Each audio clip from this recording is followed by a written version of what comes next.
need some mic checks? Yeah, would you Like give me, mic yeah, check? would you help me out, brother? All right.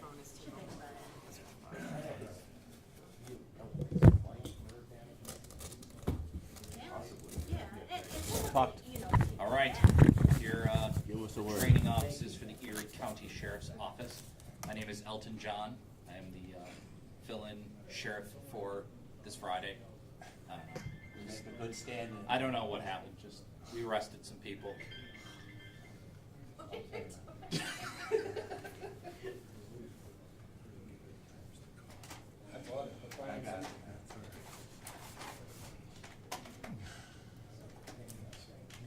You good? Yeah. Okay.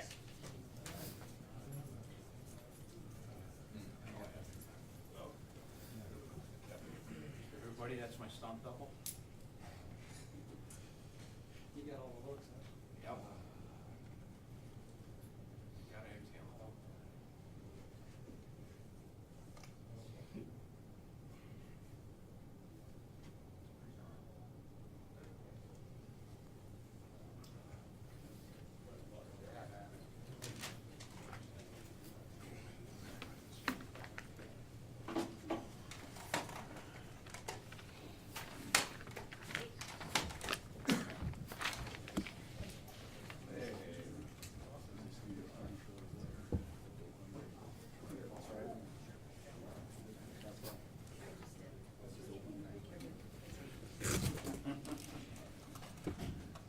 Good afternoon. We have everyone? So we're joined here today by our Honorable District Attorney, John Flynn, his Bureau Chief, John Gherkin. I think John's in the room somewhere, right? In the back. And Buffalo Police Commissioner, Joe Gramaglia, and Chief of Detectives from the Buffalo Police, Craig Macy, and the FBI SAC, Darren Cox, and I think Clint Winters is here too, the ASAC, and Clint's in the back. So I'm just going to kind of lay out the investigation for you real quickly here. Approximately 3.5 months ago, an investigation was undertaken by the Erie County Sheriff's Narcotics and Intelligence Unit, which is headed up by Chief Granville. During the 3.5 months this investigation was underway, more than 22 kilos of cocaine were seized. This is roughly 48.5 pounds of cocaine with a street value that likely exceeds $2 million.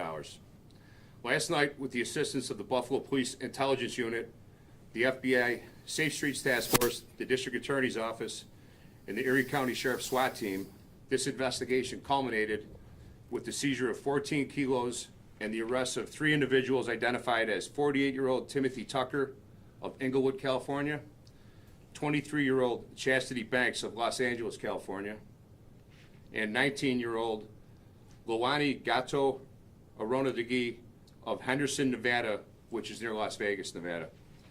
The cocaine was recovered pursuant to a search warrant that authorized the search of a vehicle that our detectives found equipped with hidden compartments, commonly referred to as traps. So to clarify, this investigation started out with the seizure of 2 kilos, followed by the seizure of 6 kilos, and then Wednesday seizure of 14 additional kilos, bringing the sum total to 22. I want to commend the excellent work of the Erie County Sheriff's Narcotics Squad and SWAT team, as well as the Buffalo Police Department's Intel Unit, the DA's office, and the FBI. The DA's office was instrumental in assisting us in our pursuit of search warrants and court orders, and the FBI provided technical assistance as well as the assistance with the issuance of subpoenas. Investigators have learned that the origin of this contraband is Mexico, and this drug pipeline that they interrupted is part of a transnational criminal organization, also known as the Sinaloa Drug Cartel. This is evidence that the problems on the southern border have reached Erie County. And I think it's important to recognize that local drug dealers take this product and apply cutting agents to maximize their profits. These cutting agents often include fentanyl, which obviously creates a lethal combination. So with that, I'll turn it over to District Attorney John Flynn. Well, I want to commend the undersheriff and his boss, Sheriff John Garcia. Undersheriff William Cooley, who you just heard from, was leading this investigation, and I can't thank the Sheriff's Department enough for their great work. It's a common theme that we have at many of these press conferences where you see the Buffalo Police Department here, Commissioner Gramalia, along with the FBI here as well. And it is this cooperation and this teamwork that leads us to getting these drugs off the street. Because what you see right here is a killer. It is a killer, especially when it is mixed with fentanyl. And that is what we are seeing now, not only in the city of Buffalo and Erie County, but all across this state and across this nation. We are seeing more and more cocaine laced with fentanyl. Now, I want to make it clear to everybody that, there's been a lot of talk over the years about, we need to stop the war on drugs. We need to focus more on social services and helping those out who get caught up in the drug trade. While I agree with the second part of that premise, from the extent that the individuals who are hooked on drugs and the individuals who have problems with drugs need to be helped. But that does not mean we are going to stop the war on drugs. So if anyone out there who thinks that we as a society or we here in Erie County are going to get rid of the war on drugs, you are sadly mistaken. I, along with my partners, our partners behind me here, are going to fight the war on drugs tooth and nail. We are going to fight the individuals who are bringing this poison into our community. And that is what we have done. As Under Sheriff Cooley mentioned, 3 individuals were arraigned yesterday morning in front of Buffalo City Court Judge Kevin Kane. They were arraigned on 1 count of criminal possession of controlled substance of first degree. That is a A1 felony, along with 1 count of criminal possession of controlled substance of third degree. That is a B felony. Now, these individuals were remanded. And again, I know that I am a critic of bail reform, which I am, obviously, but this was one of the recent changes that was made in our bail laws. A1 felony drug charges, initially under the initial bail reform, believe it or not, was a non-bailable offense. So these individuals back in 2020, 2021, when bail reform started, they were walking out and they were going back to California and Nevada. Now, we obviously, all of us, complained about that, and to their credit, the legislature changed it to where now this offense is a bailable offense, and the judge, properly so, remanded them. And so that was, again, one of the good changes to bail reform. We need a lot more, but that's how all of us here in law enforcement can make an impact on Albany and get some common sense changes made. Because think about it. This right here, these individuals who are now charged, while innocent until proven guilty, they would have been walking out the door of Buffalo City Court and heading back to California, and God knows where from there, if the changes, the sensible change, wasn't made to bail reform. And again, I want to applaud Albany for that, because I criticize them on a daily basis. And when they do something right, I want to give them credit. And this, obviously, I give them a lot of credit for. So again, I can't thank the FBI enough, our federal partners, the Erie County Sheriff.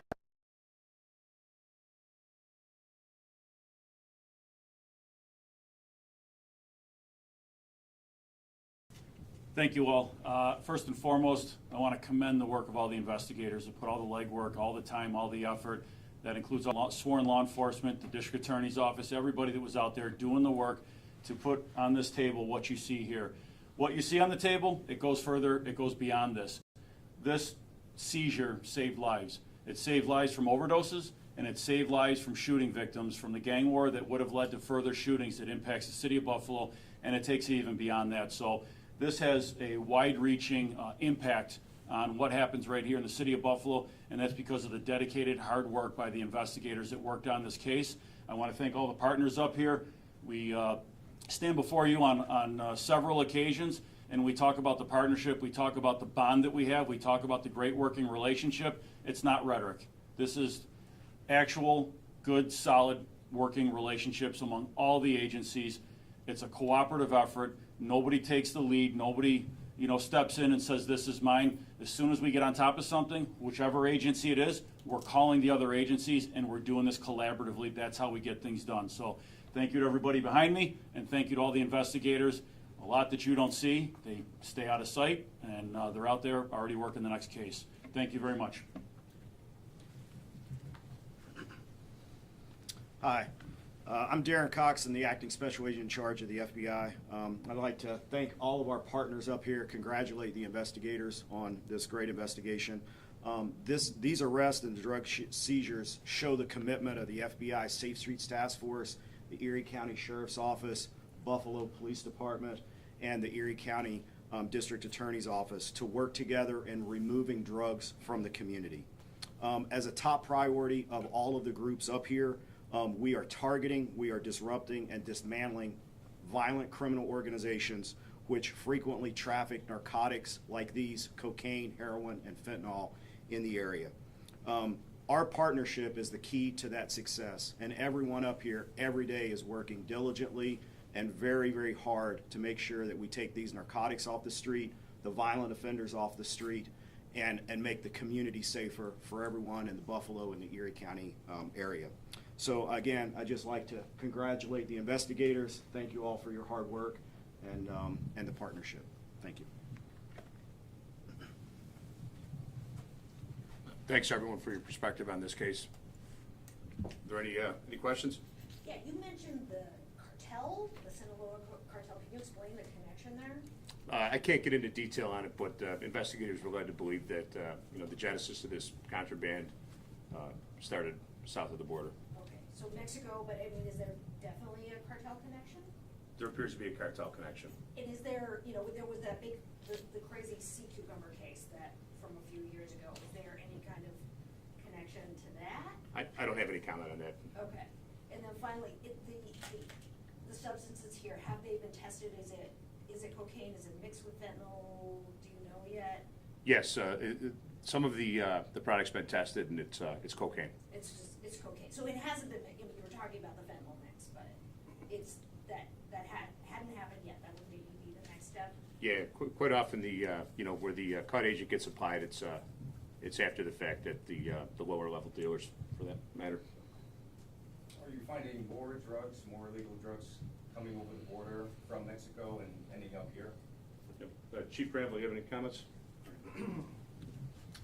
Just quickly, I think a lot of what we're seeing is coming from that direction. I don't want to comment any further, just in order to jeopardize future investigations. I will say that a part of this was tested. It proved positive for the presence of cocaine by the CPS lab. There's more testing to come. Well, what's the appeal to Western New York?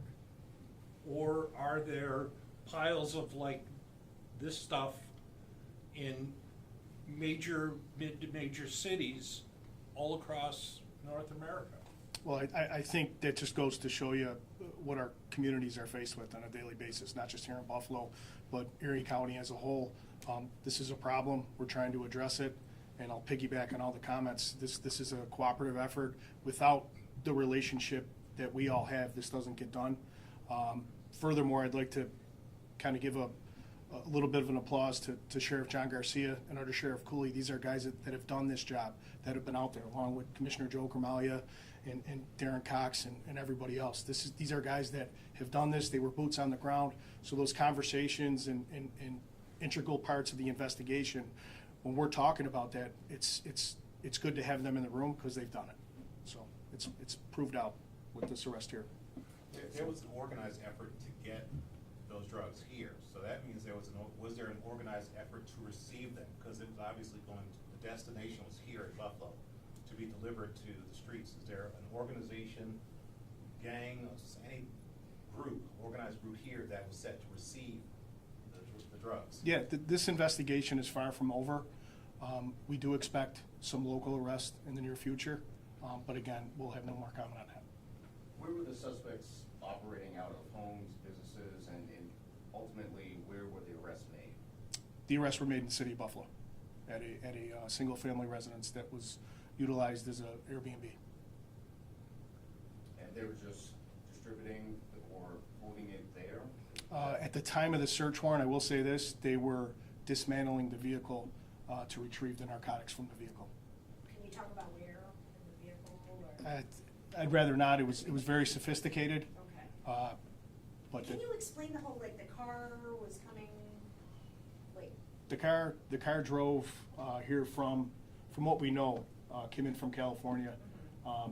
It arrived here a couple of days ago. That's when kind of our surveillance started, and then it ultimately ended up in a garage at a home in the city of Buffalo. And again, it was being dismantled, and at that time, our SWAT team made entry into the residence, and we were able to make some arrests. So, of course, they're accused of possessing it. Are they accused of distributing or intent to distribute? Yeah, well, one of the charges has with it an intent to distribute element to it. Can you talk about that specific change to the bail law? When did that happen? I believe it happened in 2022, but it might have happened a year before in 2021. I can get back to you, Jeff, on that for sure. But it came after the original passing in 2020. And that specific charge is Correct. what they're accused of? A1, the only drug charge initially that was under bail reform was a major drug trafficking charge. Any other charge below the major trafficking charge was a non-qualifying offense. And so if you recall, a few years ago, there was a major drug bust in New York City that was just an A1 level offense, and there was an outrage in New York City about that being a non-qualifying offense. So they righted that ship. so does this qualify as Yes. a major drug No, trafficking? no. At this time, that major trafficking is an actual penal law violation, all right? He has not been charged with that, none of them at this time. That charge, though, is under investigation. As you know, once things get into the grand jury phase, charges sometimes get upgraded, sometimes get lowered, they stay the same. So, as Detective Granville stated, this investigation is still ongoing. And so this is like first degree This is possession? correct. This is criminal possession in the first degree, and then it was a third degree charge as well. It's incredible, the journey from California here, and how that goes under the radar in a very sophisticated vehicle. I mean, how does that happen, that a car can make Yeah, it I mean, there's thousands. loaded with drugs from California to Buffalo? And obviously, you guys did incredible work to find out, tipped off, or somehow were able to lead you to this arrest. But how does the car go from California to Buffalo under the radar like that? Kevin, if you think about it, I mean, just think of the thousands and thousands of cars that travel our highways every day. I mean, up 95 going north and south, coming across 90 east and west. I mean, you have millions of vehicles that travel the highways of our country on a yearly basis. And so, again, it's not that easy. You need good old-fashioned police work. This is what all these guys behind me do every day. So, yeah, it's not that difficult to transport drugs via cars. And so you need to have boots on the ground and good intelligence and good old-fashioned police work to catch them. And, to piggyback on your question, I mean, this is happening all across the country. I mean, as a president of the National DA Association, I get to travel across the country and talk to DAs across the country, and this is happening all over the United States. The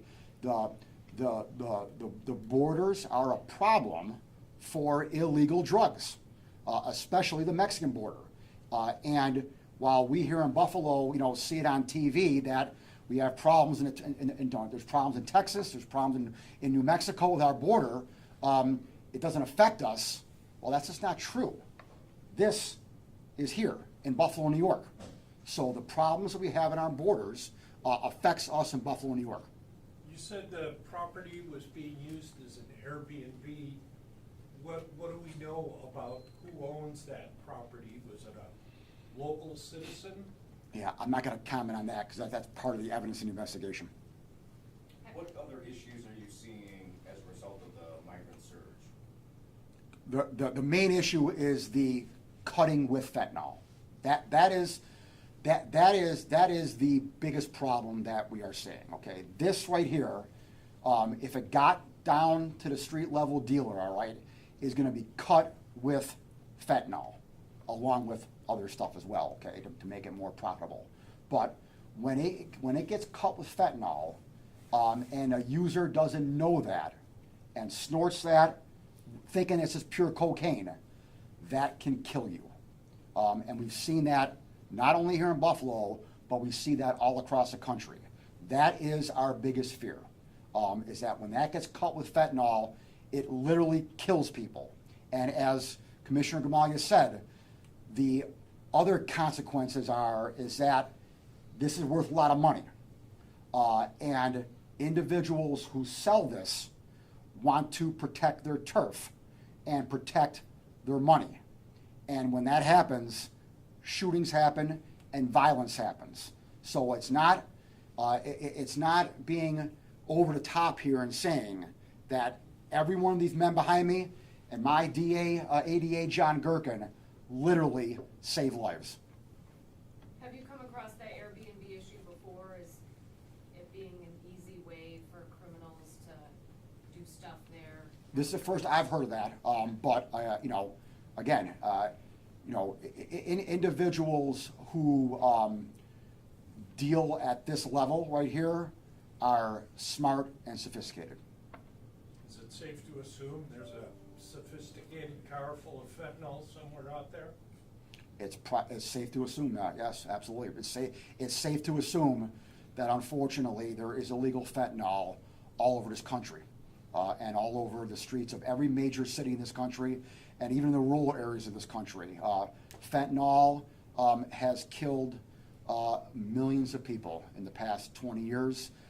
We had, here in Erie County, we had an overdose. It hit its peak around 2016. It started to go down again pre-COVID, but then, as I said before, one of the unfortunate aspects of COVID that really didn't get talked about that much, because obviously the COVID deaths took the media's attention, but the overdoses went up during COVID in 2020, 2021, and in 2022.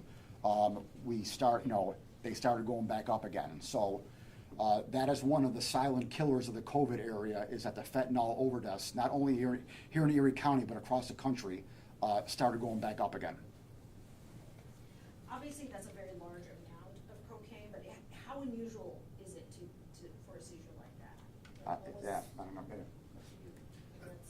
I mean, I'll just say, and I think I speak for everybody up here, this isn't easy to do. You have criminals out there that are trying to go undetected. They're very sophisticated. They're very surveillance conscious. So we have to kind of, as a group, put our heads together and figure this stuff out. This is hard to do. Half of that's hard to do. So it just goes to show you the dedication of our sheriff, our DA, our police commissioner, and the FBI, and trying to save lives and take the bad guys off the street. Were they armed? No. Are they American How much does that stuff citizens? weigh? How much does each one of those bundles weigh? Each kilo here, it's about 2.2 pounds. I see is there some kind of special wrapping on there or something? Yeah, yes. If I heard correctly, it's been a 3.5-month investigation where each time there's been maybe just traces of cocaine. I mean, how helpful is that in an investigation like this, when you can grab just small traces of it and then it eventually leads to a larger seizure such as this? Very. I mean, that's what it's all about. We call these ladder investigations. We start at the bottom and work our way up to the top, and that proves itself out here. Sorry. Then we're done, right? Signal? We're good? Yeah. Thanks everyone for being here. Thank you. So is that what you got yesterday, or is this everything? Wednesday night? No, this is just from Wednesday night. This is just The other stuff was